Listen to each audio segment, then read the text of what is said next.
After more than 30 years working in operating rooms and rehabilitation wards, I have learned something most people never hear until it is too late. The moment a person over 65 begins losing their leg strength is almost never during activity. It begins before they ever leave the bed. I have seen patients who walked on their own for decades suddenly struggle with balance, stiffness, and weakness. And when we trace the pattern back, it was not age alone, it was what their legs were and were not being asked to do.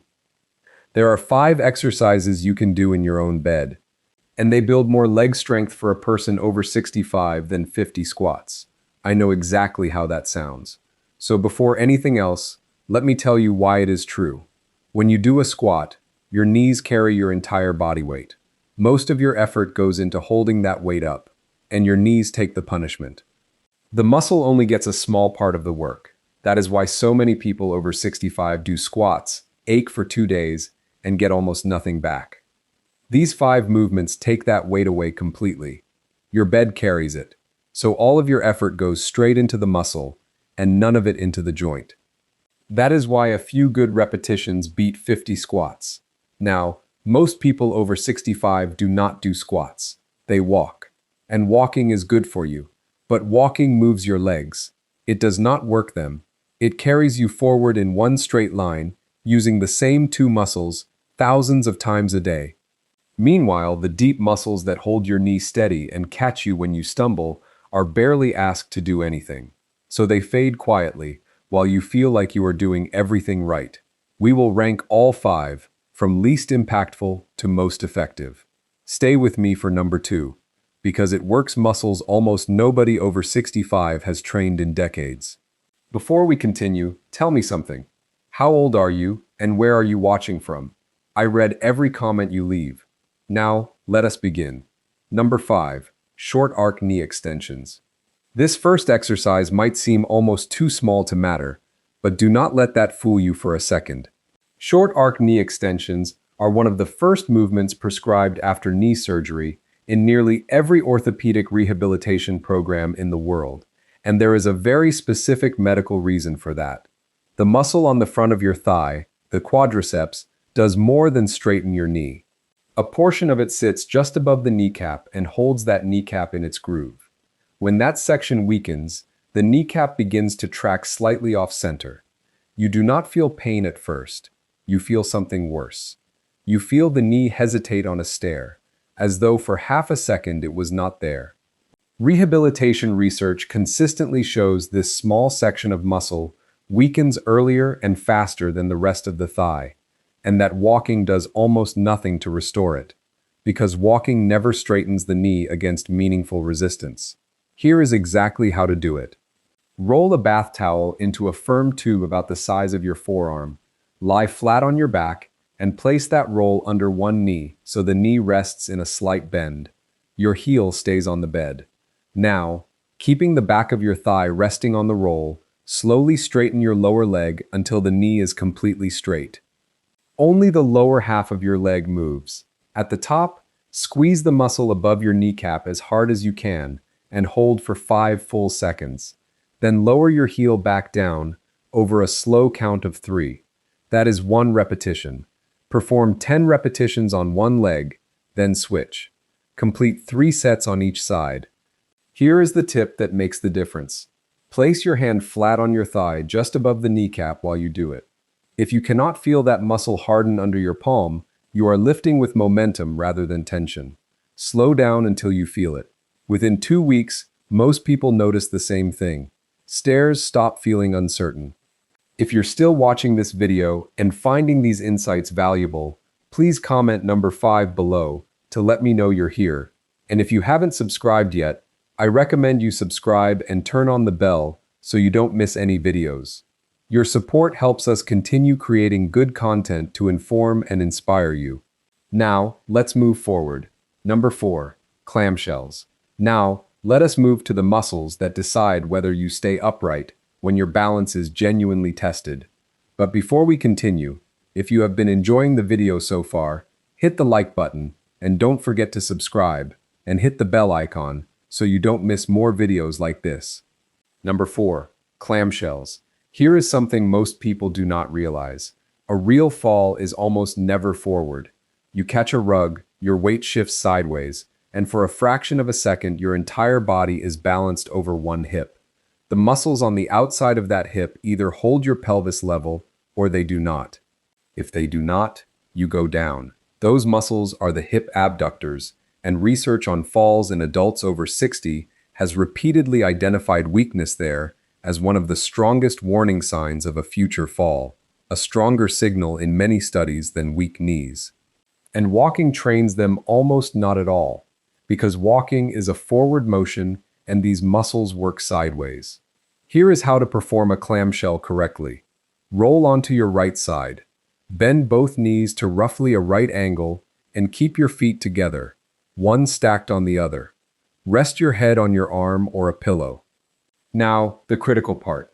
Stack your hips directly on top of one another, square to the ceiling. Keeping your feet touching, lift your top knee upward like a clamshell opening. Open only as far as you can, while keeping your hips perfectly stacked. Hold the top position for 3 seconds, squeezing the outside of your hip. Lower over 3 slow seconds. Perform 15 repetitions, then roll over and repeat. 3 sets per side. This is the exercise people get wrong most often, so listen closely. The moment your top hip rolls backward, your lower back takes over and the hip muscle receives almost nothing. Imagine your back is pressed flat against a wall. After 1 week, you will feel a muscle on the side of your hip you had genuinely forgotten you owned. That is the muscle that catches you. Number 3, bed knee bends. If your knees ache in the morning, feel stiff, or make unsettling sounds when you move, this exercise is going to become your best friend. The reason it works comes down to the fluid inside the joint. Your knee is a hinge that depends on a thick lubricating fluid to move without grinding. That fluid only circulates when the joint is carried through its full range of motion. When your knee sits at the same angle for 7 or 8 hours overnight, the fluid stops moving and the joint becomes thick and stubborn. That is exactly why the first 30 seconds out of bed are the worst part of your day. Studies on knee recovery consistently find that gentle sliding knee bends restore lost range of motion faster and with less pain than exercises performed standing, because the mattress carries your weight and the joint is never compressed. Here is how to do it. Lie flat on your back with both legs extended.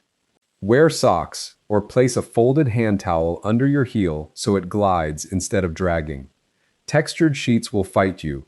Slowly slide one heel along the mattress toward your buttocks, letting the knee bend as the heel travels. Keep the heel in contact with the bed the entire way. Go as far as you comfortably can without sharp pain. Hold at the deepest point for 3 seconds, then slide back out over 3 seconds. Perform 12 repetitions on one leg, then 12 on the other, 2 to 3 sets each.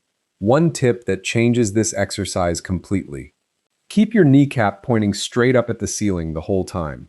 When the knee drifts inward or outward, you load the cartilage unevenly, which is exactly the pattern that wears a joint down over the years. Most people notice it within a week, in one very specific way. Getting out of bed stops being a negotiation.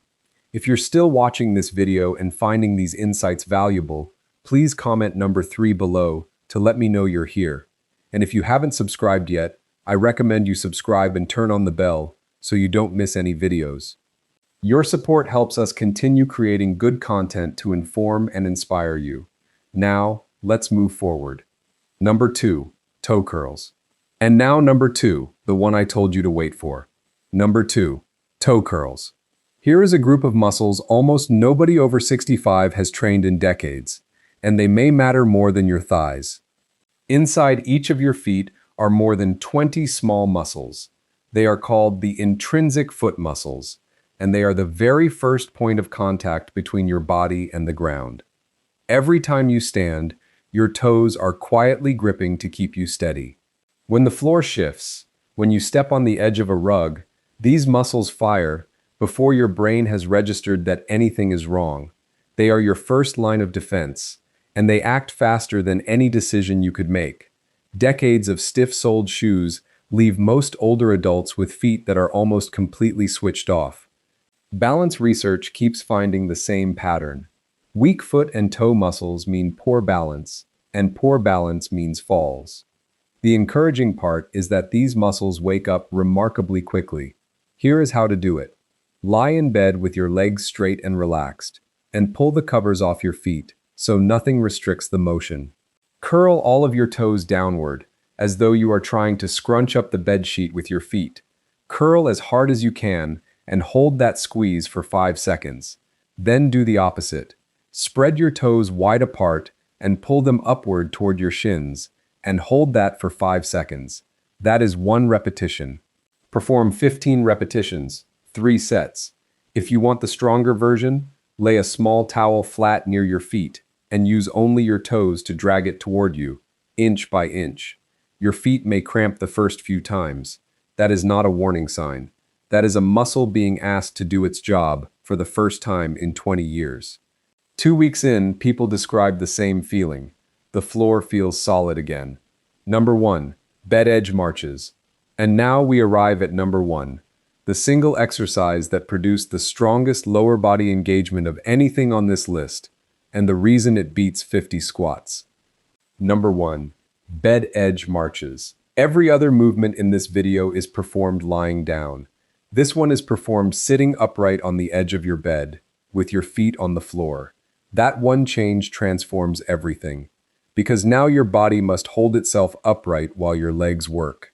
Your hip flexors lift the leg, your thigh stabilizes the knee, your deep core holds your spine steady, and your balance system runs in the background the entire time. 4 systems, in one movement, in the exact pattern real life demands, and this is why it outperforms 50 squats. In a squat, your knee joint absorbs your full body weight, and much of your effort leaks into the joint rather than the muscle. Here, the effort has nowhere to go except into the muscle. Nothing is wasted, and nothing is punished. The muscle it targets most directly is the hip flexor, the muscle that lifts your thigh. Research on adults over 65 who have fallen finds hip flexor weakness present in the large majority of them. When this muscle fades, your foot stops clearing the ground properly. You begin to shuffle, and a shuffle turns every rug, every threshold, every doorway into a genuine hazard. Here is exactly how to perform it. Sit on the edge of your bed, with your back straight and both feet flat on the floor. Sit tall. Rest your hands lightly beside you, but do not lean on them. Now lift one knee upward as high as you comfortably can, like a slow march. Hold at the top for 2 seconds. Lower over 2 seconds until the foot is flat again. Then lift the other knee. Both legs together is 1 complete repetition. Perform 12 repetitions, 3 sets. The tempo is the entire exercise. 2 seconds up, 2-second hold, 2 seconds down.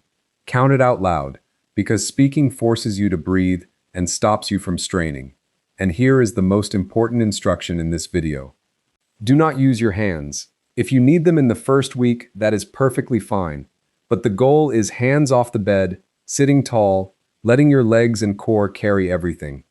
As it becomes easier, usually around week 3, sit slightly further forward on the edge, or add a light ankle weight of 1 or 2 pounds.